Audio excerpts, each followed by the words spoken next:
Step back, sir, now. The command cut through the quiet like a blade, sharp and misplaced, hanging in the air above polished shoes and folded flags, above grief that had been carefully held together all morning under a gray Virginia sky. The metallic click that followed was soft, almost too soft, but in the stillness of Arlington's Section 60, it echoed louder than any salute. A single white rose slipped from a child's hand and landed gently against the damp grass, its petals brushing the edge of a casket draped in red, white, and blue. General Marcus Hayes didn't move. Not when the voice first rose behind him, not when the crowd shifted in uneasy confusion, and not even when the weight of a drawn weapon redirected the entire atmosphere of the ceremony. He stood exactly where he had been, 6 feet from the casket of a man he had served beside for 22 years, his back straight, his hands visible, his breath slow and measured like it had been trained to be long before this moment ever existed. Around him, dress uniforms stiffened, rows of medals catching fragments of cold daylight, each one reflecting a different story, a different sacrifice, a different kind of silence.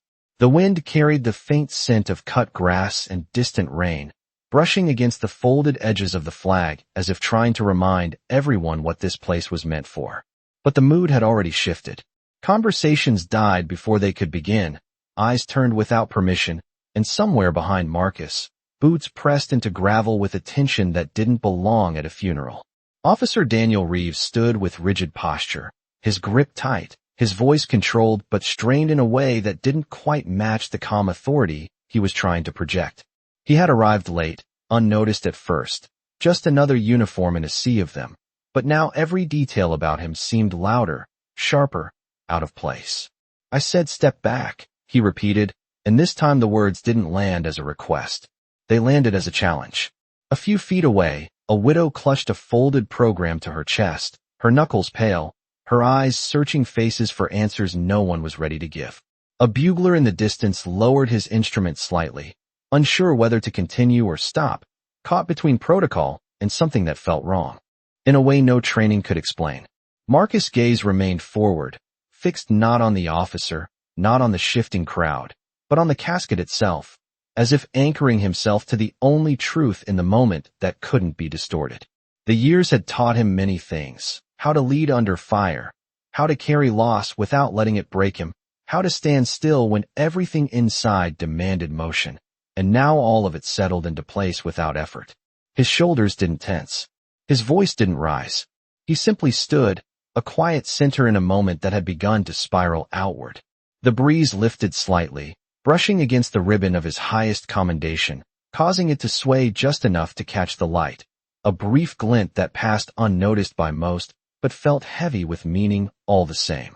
Somewhere behind him, a phone camera lifted, then another, small rectangles of glass reflecting a scene no one had expected to witness, each second stretching longer than it should, each breath held just a fraction too tight.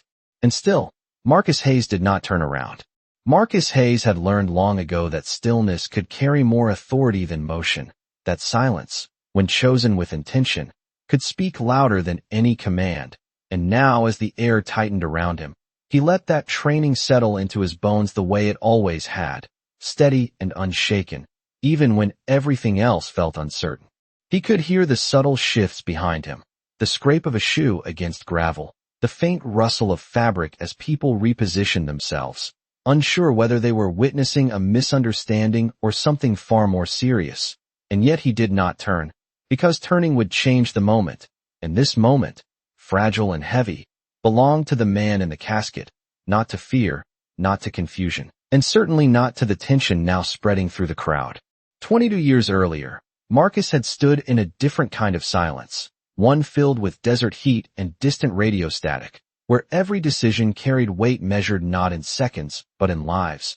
And he remembered how his commanding officer had once told him that leadership was not about reacting first, it was about reacting right, and sometimes that meant doing nothing at all until the truth revealed itself. That lesson had followed him through every promotion, every deployment, every quiet night when responsibility pressed against his chest heavier than any uniform ever could, and now it held him in place as surely as the ground beneath his feet. A faint breeze moved again, cooler this time, brushing against the edges of his jacket, and for a brief second he became aware of the small details that most people would miss.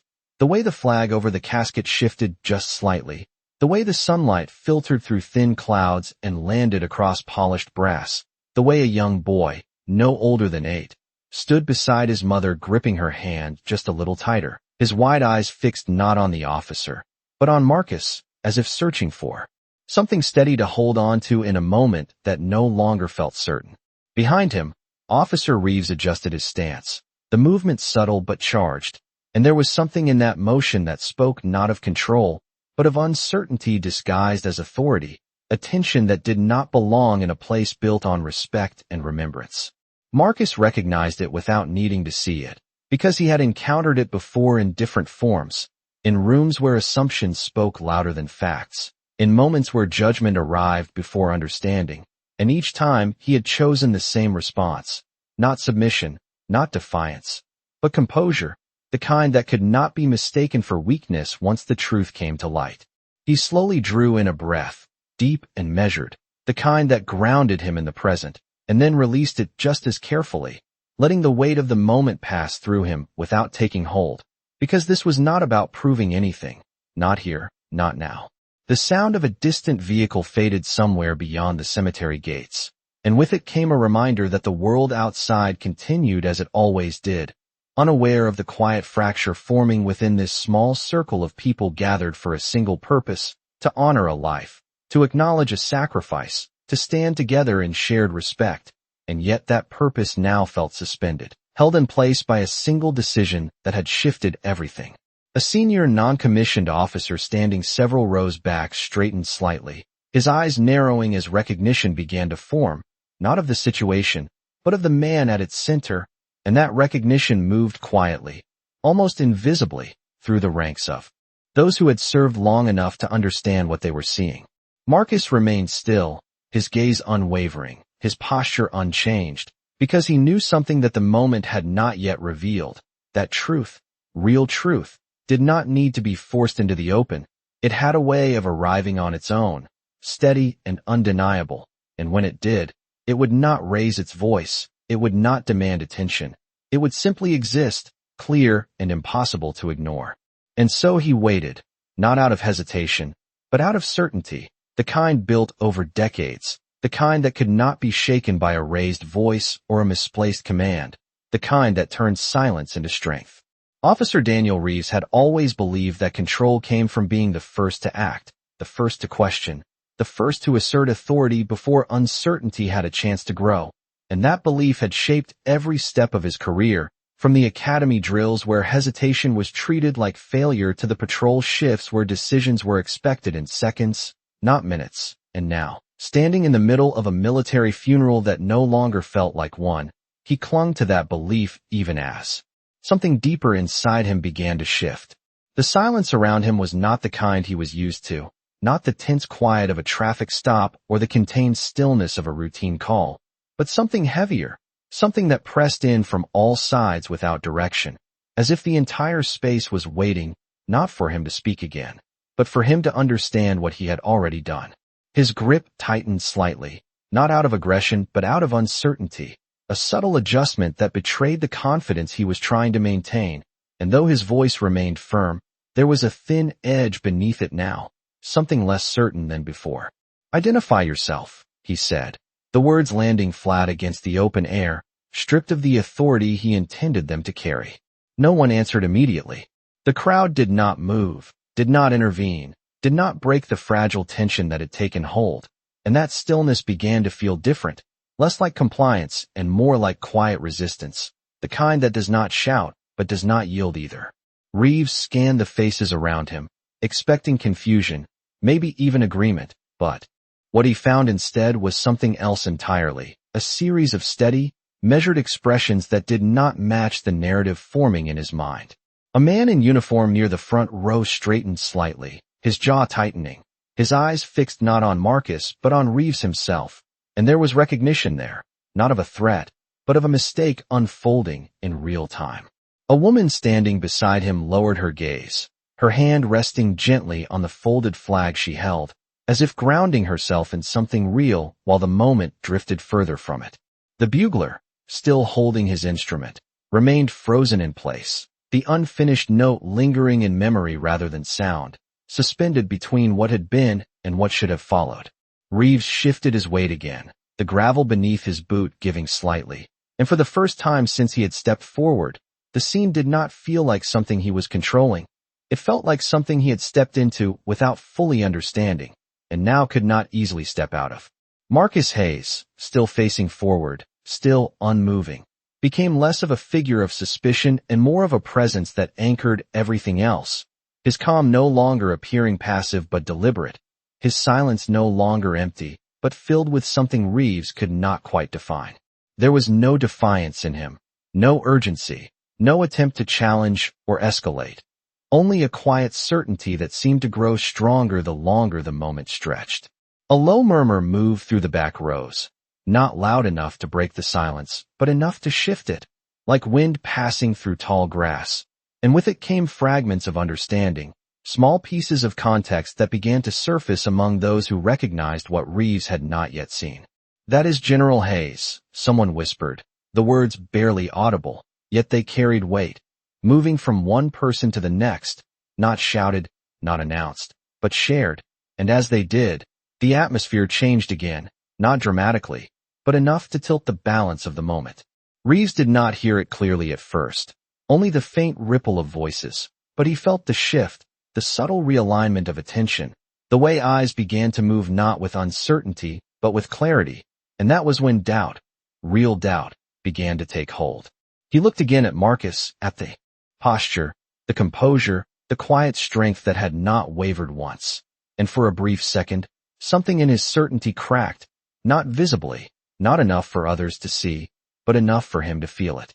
The wind passed through once more, lifting the edge of the flag just slightly, and in that movement, in that small, almost imperceptible detail, the moment seemed to pause, suspended between what had been assumed and what was about to be understood, and Reeves stood there, caught in that space, holding on to authority that was beginning to slip, unsure whether to speak again or finally listen.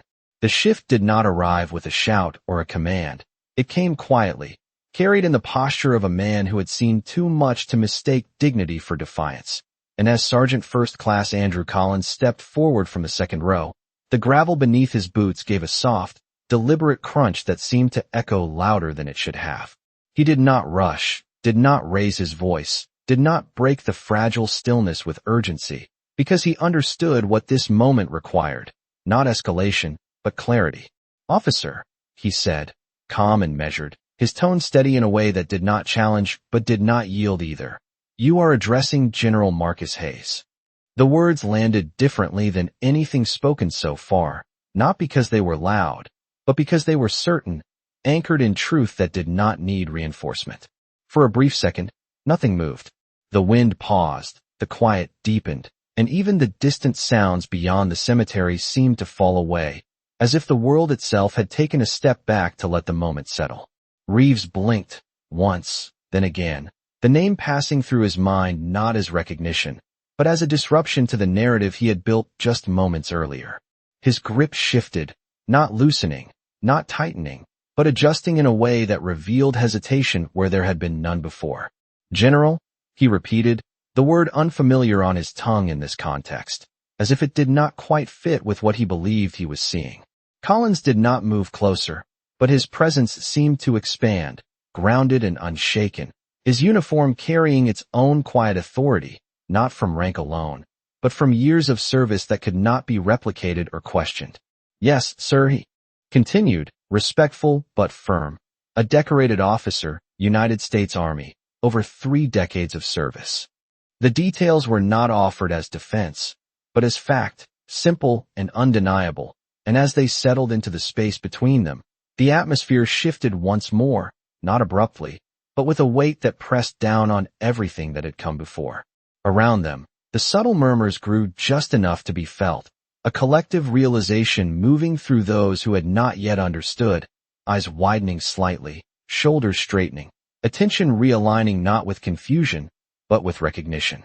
A man near the back lowered his phone slowly, his expression changing from curiosity to something closer to disbelief, while the young boy who had dropped the rose now stood a little taller, his small hand still in his mother's, his gaze steady on Marcus, as if the pieces were beginning to fall into place even for him. Marcus Hayes remained exactly as he had been, unmoved, unshaken, his gaze still resting on the casket before him. Because the truth being spoken behind him did not require his participation, it stood on its own. He had spent a lifetime earning that truth, not through words, but through actions, through choices made in moments far more uncertain than this one. And now it returned to him not as validation, but as quiet confirmation. Reeves looked again, really looked this time, not just at the man's back, but at the details he had overlooked, the precision of the uniform, the weight of the medals, the posture that spoke not of compliance, but of command, and something in his stance shifted, almost imperceptibly, as the realization began to take shape. It did not arrive all at once. It unfolded slowly, like a door opening just enough to let light in, and with it came the understanding that the situation was no longer what he had assumed. The authority he had relied on moments ago now felt different in his hands, less certain, less grounded, as if it required something more than presence to sustain it. Collins held his position, not pressing further, not forcing the moment, because he knew that truth, once introduced, did not need to be argued. It simply needed space to exist. And in that space, as the wind moved once more through the rows of uniforms and flags, the balance shifted, quietly but completely, leaving behind a silence that no longer felt uncertain, but resolved. The words settled into the air like a weight that could not be ignored, and for the first time since he had stepped forward, Officer Reeves felt the ground beneath him shift in a way that training had never prepared him for, not because he did not know how to respond, but because every response he had relied on suddenly felt incomplete. The title echoed in his mind, not loud, not dramatic, but persistent, reshaping the moment piece by piece as the details he had overlooked began to surface all at once. General. The uniform he had dismissed now carried meaning. The stillness he had questioned now revealed intention.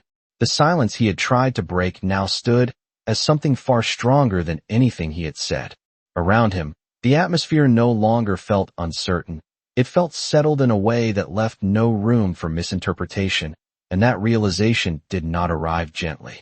It pressed in, steady and undeniable, carried in the posture of every soldier standing nearby, in the quiet respect held by the grieving family, in the way no one moved to support him because there was nothing left to support. Reeves' shoulders shifted slightly, the rigid line of his stance softening by a fraction, and though the movement was small, it marked the beginning of something larger, the unraveling of certainty that had driven him into this moment.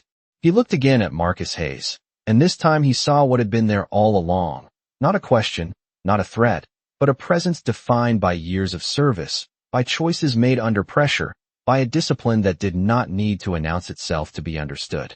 Marcus did not turn, did not acknowledge the words spoken behind him, did not claim the identity that had just been revealed, because he did not need to. It existed independently of the moment, untouched by it, steady in a way that did not change based on who recognized it. A faint tremor passed through the air, not visible, not audible, but felt in the way people adjusted their stance, in the way breath returned slowly to those who had been holding it without realizing, in the way the tension that had filled the space began to settle into something quieter, heavier, more reflective. Reeves swallowed, the motion subtle but real. And for the first time, he hesitated, not because he lacked authority, but because he understood, at least in part, that authority without understanding could fracture a moment that was never meant to be controlled in the first place. His voice, when it came again, was lower, less certain, stripped of the sharp edge it had carried before. "I was following protocol," he said, the words sounding different now, not as a declaration, but as an explanation that even he seemed unsure of. No one responded immediately. The statement hung there, not challenged, not accepted, simply present, and in that silence, it became clear that protocol alone could not account for what had just unfolded. Sergeant Collins did not step closer, did not raise his tone, but his gaze remained steady, holding the space with a quiet firmness that did not demand correction, only awareness. "Protocol requires judgment, sir," he said after a moment, his voice even, measured, carrying no accusation, only truth. The words did not escalate the situation, they clarified it, narrowing the distance between action and consequence without raising a single note of confrontation. Reeves exhaled slowly, the breath leaving him heavier than it had entered, and as it did, the last fragments of certainty slipped away, replaced by something far less comfortable, the recognition that the moment was no longer his to define. Behind Marcus, the flag shifted again in the wind, its folds catching light in a way that seemed almost intentional, as if the scene itself was realigning, returning to what it had been before it was interrupted. The bugler, still waiting, adjusted his grip slightly, not yet playing, but ready, as if sensing that the ceremony was on the edge of continuing, that the disruption, though significant, was beginning to fade into something that would be remembered, but not allowed to define the moment entirely. Marcus Hayes remained still, his presence unchanged, his silence intact, because for him, nothing essential had been altered. The honor he stood for, the reason he was there, the man he had come to remember, all of it remained untouched by the tension that had briefly overtaken the space. And in that contrast, between what had shifted and what had not, the truth became clear, not spoken, not forced, but understood by everyone present, that dignity, once established, does not need to defend itself, it only needs to endure. The silence that followed no longer felt tense, it felt deliberate, as if the moment itself had chosen to slow down, to breathe, to let everything settle into its proper place without force or interruption, and in that stillness, the purpose of the gathering began to return, quiet but unmistakable. The wind moved gently across the rows of headstones, carrying with it a soft rustle through the flags that lined the path, each one standing as a reminder of lives given, of stories completed, of honor that did not need to be spoken aloud to be understood. Marcus Hayes remained where he was, his posture unchanged, his gaze still fixed on the casket before him.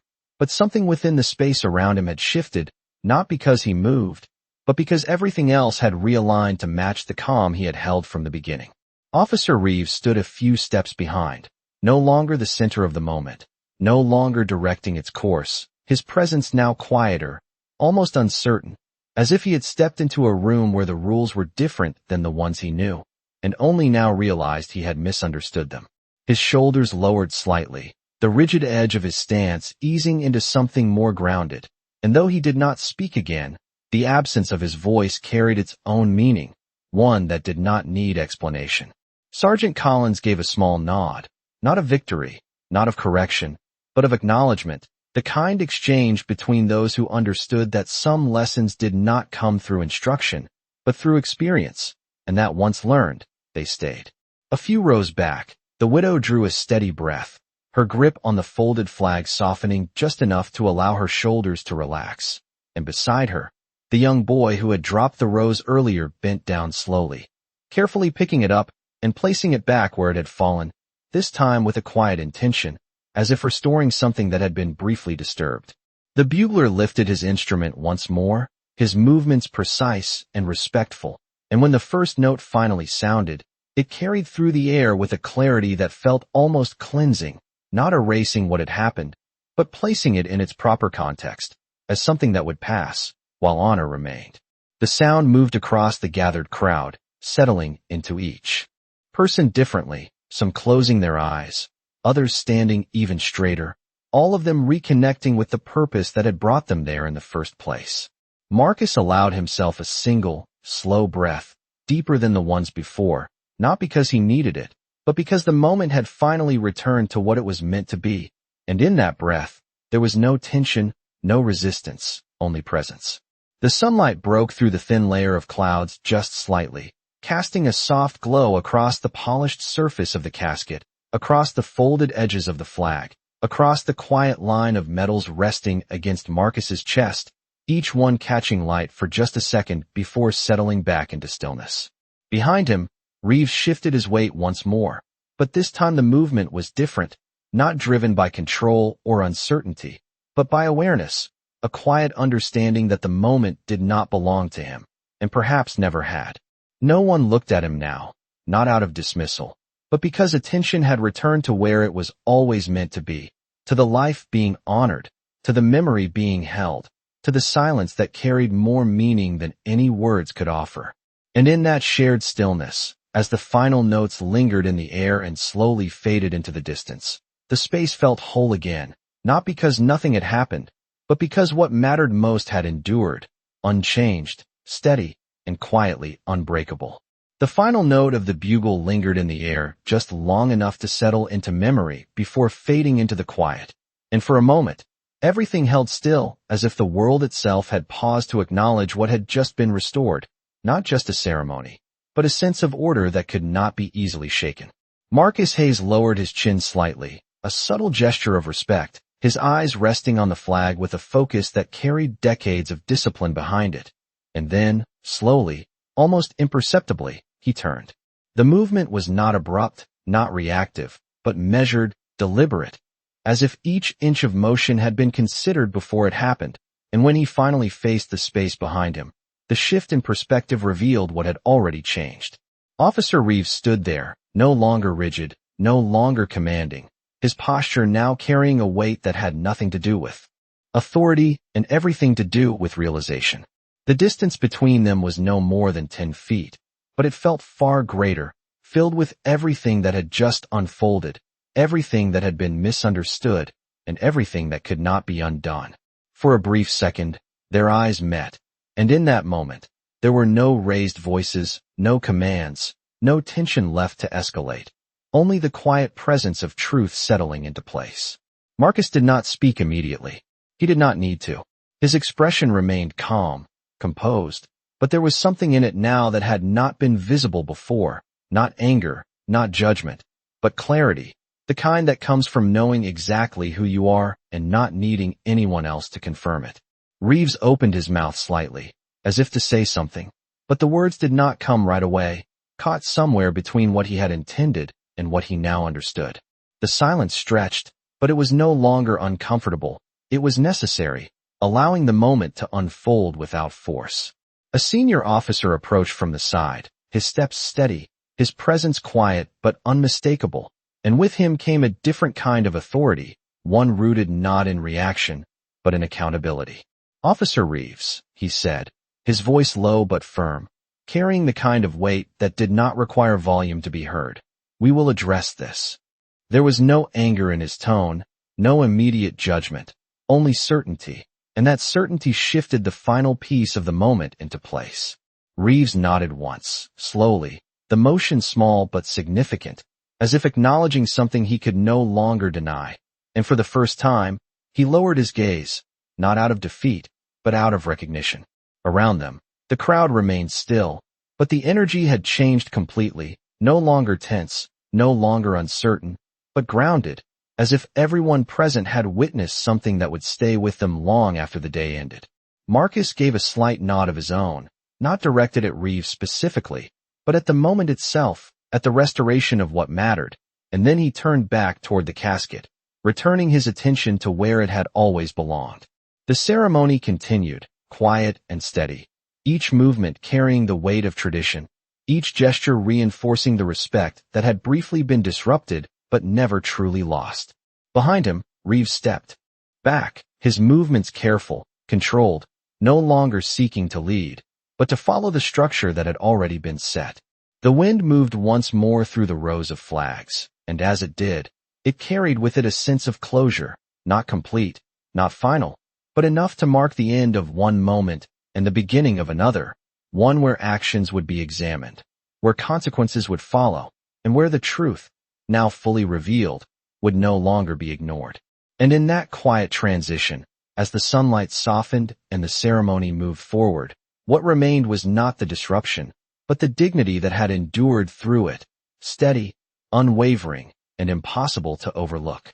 The ceremony ended the way it was meant to, not with applause, not with noise, but with a quiet dispersal that carried respect in every step. Each person leaving slowly as if unwilling to break the final thread of connection too quickly, and as the last notes of remembrance settled into the ground beneath them, the weight of what had happened did not disappear, it followed. Hours later, the sky had shifted from gray to a muted gold, the late afternoon sun stretching long shadows across the clean lines of the cemetery, and somewhere beyond the rows of white stones, the world moved forward, unaware that a moment of quiet reckoning had already begun. Inside a modest administrative building not far from the grounds, the atmosphere felt different, not ceremonial, not reflective, but precise, measured, defined by process rather than emotion. And Officer Daniel Reeves sat at the end of a long table, his posture straight but no longer rigid, his hands resting flat in front of him as if grounding himself in something steady. Across from him, a panel of officials reviewed footage that needed no explanation, each frame capturing the same moment from different angles, not exaggerated, not distorted, just clear, unfiltered, and impossible to reinterpret once seen in full. The room remained silent except for the faint hum of the screen, the soft click of a pen against paper, the quiet shift of someone adjusting their seat, and in that silence, the weight of accountability settled in a way that words alone could never carry. Reeves did not interrupt, did not attempt to explain again, because whatever certainty he had held earlier had already been replaced by something else, something heavier, something that did not argue back. The senior officer who had spoken at the cemetery now sat among the panel, his presence unchanged, calm, steady, not driven by anger but by responsibility, and when he finally spoke, his voice carried the same quiet authority as before. "This is not about a single moment," he said, measured and direct. "It is about judgment, about understanding the weight of a uniform, and about what happens when that understanding fails." The words were not harsh, but they did not need to be. They were clear, and clarity left little room for anything else. A second screen displayed prior reports, each one brief, each one subtle on its own, but together forming a pattern that could no longer be overlooked, not accusations shouted into the void, but documented concerns, each one quietly recorded, each one waiting for this moment to give them context. Reeves' gaze lowered slightly as the pieces aligned, not suddenly, not dramatically, but steadily, the way truth often does when it has been present all along. No one rushed the process, no one forced a conclusion, because what was unfolding did not need urgency, it needed accuracy, and accuracy took time. Outside, the light continued to fade, stretching longer shadows across the building's exterior, while inside, the final statements were recorded, each word deliberate, each decision grounded in what had been seen, not what had been assumed. When the conclusion was finally reached, it was not delivered with raised voices or dramatic emphasis. It was spoken calmly, firmly, with the weight of finality that comes from certainty. Reeves nodded once, slowly, the motion small but complete, as if acknowledging not just the outcome, but everything that had led to it. And in that moment, there was no resistance, no attempt to shift blame, only acceptance of a reality that could no longer be avoided. Across the table, the senior officer held his gaze for a brief second, not with judgment, but with something closer to recognition, the understanding that actions, once taken, carry forward whether we are ready for them or not. The room remained still for a moment longer, allowing the decision to settle fully. And then, quietly, the process moved forward, papers gathered, chairs adjusted, footsteps measured as the space returned to stillness once more, leaving behind a silence that did not feel empty, but resolved, shaped by truth, and anchored in consequence. The sun had nearly set by the time General Marcus Hayes returned to the cemetery, the sky now painted in deep amber and fading blue, the kind of quiet evening that seemed to hold onto the last light just a little longer, as if reluctant to let the day fully pass. The crowds were gone, the ceremony long concluded, leaving behind only rows of white headstones standing in perfect symmetry, each one catching the soft glow of dusk in a way that felt almost reverent. The wind had calmed, reduced now to a gentle movement that brushed lightly against the grass, carrying with it a stillness that felt earned rather than imposed. Marcus walked alone, his steps measured, unhurried, the sound of his shoes against the paved path soft and steady, each one echoing just enough to remind him of where he was and why he had returned. In his hand, he held something small, a single medal, its surface catching what little light remained, reflecting it in brief, quiet flashes as he moved. When he reached the grave, he stopped, not abruptly, but naturally, as if the moment itself had guided him there. The name etched into the stone stood clear beneath the fading light, a reminder of a life lived fully, of service given without hesitation, of a bond that extended beyond words and beyond time. Marcus lowered his gaze, taking in the details, the dates, the quiet permanence of it all, and for a long moment, he said nothing. He did not need to. The silence carried everything that mattered. Slowly, he knelt, the motion controlled, deliberate, and placed the metal at the base of the headstone, his hand lingering there for just a second longer than necessary, not out of hesitation, but out of respect. The metal rested against the stone, still, reflective, a symbol not of rank or recognition, but of something deeper, something that could not be measured or awarded. He straightened again, his posture as steady as ever, but there was a subtle shift in his expression now, not visible to anyone but himself, a quiet release of something that had been held in place throughout the day. The events of the afternoon had already begun to settle into memory, not erased, not forgotten, but placed where they belonged, behind the purpose, behind the reason he had stood there. In the first place, somewhere in the distance, a flag moved gently, its edges catching the last traces of sunlight, and as Marcus stood there, looking out across the rows of stones, the world felt balanced again, not because everything had been perfect, but because what mattered most had endured unchanged. He placed his hand over his heart, not as a gesture for others to see, but as something personal, something rooted in years of service, in moments far beyond this one, and held it there for a brief second before letting it fall back to his side. No words followed. None were needed. The wind moved once more, light and steady, brushing past him and continuing on, carrying with it the quiet truth that had defined the day, that dignity does not demand recognition. It reveals itself, in stillness, in restraint, and in the choices made when no one is watching. Marcus turned then, slowly, and walked back along the path, his figure moving through the fading light until it blended into the quiet of the evening, leaving behind only the metal, the stone, and the silence that spoke more clearly than anything else ever could.